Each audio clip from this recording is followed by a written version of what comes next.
வணக்கம், நான் உங்கள் அம்மா சமையல் மீனாட்சி. நம்ம இன்றைக்கி பீட்ரூட் சுக்கா எப்படி பண்ணுறதுன்னு பார்க்கலாம். மட்டன் வச்சு சுக்கா பண்ணியிருக்கோம் நம்ம சேனலில். அது தவிர நம்ம சிக்கன் வச்சும் சுக்கா பண்ணியிருக்கோம். இப்போ நம்ம பீட்ரூட் வச்சு சுக்கா எப்படி பண்ணுறதுன்னு பார்க்கலாம். இதுக்கு தேவையான பொருட்கள் எல்லாமே ammasamayal.comல கீழே லிங்க் கொடுத்துருக்கேன், நீங்கள் போய் பாருங்கள். ஃபேஸ்புக் பேஜில் என்னை ஃபாலோ பண்ணலைன்னா கண்டிப்பாக ஃபாலோ பண்ணிக்கோங்க. வாங்க பீட்ரூட் சுக்கா எப்படி பண்ணுறதுன்னு பார்க்கலாம். உங்கள் சமையல் மணக்க ருசிக்க அம்மா சமையல் மசாலா ஐட்டம்ஸ், ஊறுகாய் ஐட்டம்ஸ் நம்மக்கிட்ட கிடைக்குது. நீங்கள் கீழே நம்பர் கொடுக்குறேன், நம்பரில் காண்டாக்ட் பண்ணுங்கள். இப்போ பீட்ரூட் சுக்காவுக்கு நான் பீட்ரூட்டை இந்த மாதிரி கட் பண்ணி வச்சுருக்கேன். 3/4 கிலோ எடுத்திருக்கேன். இதை நம்ம போட்டுக்கலாம். நல்லா கொஞ்சம் பெருசாகவே கட் பண்ணிக்கோங்க. காஞ்ச மிளகா ஒரு 10 காஞ்ச மிளகா 2ஆக கிள்ளி வச்சுருக்கேன், அதையும் இதில் சேர்த்துப்போம். அதுக்கப்புறம் ஒரு பெரிய வெங்காயம் நல்லா பெருசாக நறுக்கி வச்சுருக்கேன், அதையும் இதில் சேர்த்துக்கலாம். மஞ்சத்தூள் 1/4 டீஸ்பூன் சேர்த்துக்கலாம். தனியாத்தூள் ஒரு 1.5 ஸ்பூன் தனியாத்தூள் சேர்த்துக்கலாம்.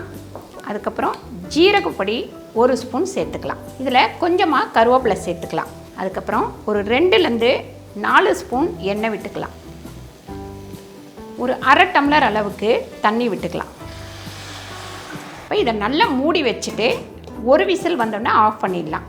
1 ஸ்பூன் அளவுக்கு உப்பு சேர்த்துடலாம். இப்போ நம்ம இதை மூடி வச்சு ஒரு விசில் வந்தவுடனே ஆஃப் பண்ணிடலாம். சூப்பராக நமக்கு பீட்ரூட் வெந்துட்டுருக்கோம். இப்போ நம்ம கிண்டி விட்டுக்கலாம்.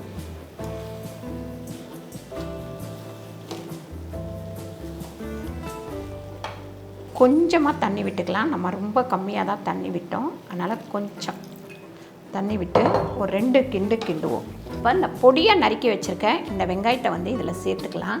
சேர்த்து நம்ம ஒரு கிண்டு கிண்டிக்கலாம்.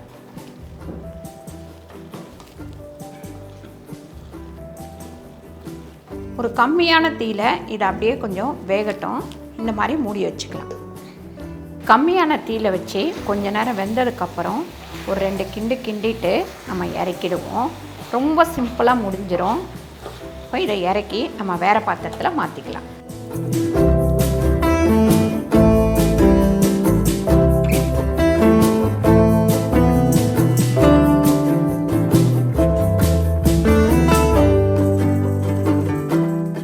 ஒரு அருமையான பீட்ரூட் சுக்கா ரெடி ஆயிடுச்சு. கண்டிப்பாக நீங்கள் ட்ரை பண்ணி பாருங்கள். இந்த வீடியோ உங்களுக்கு பிடிச்சிருந்தால் லைக் பண்ணுங்கள், ஷேர் பண்ணுங்கள், சப்ஸ்கிரைப் பண்ணுங்கள், ஃபேஸ்புக்கில் ஷேர் பண்ணுங்கள், மறக்காமல் கமெண்ட் பண்ணுங்கள். நன்றி, வணக்கம்.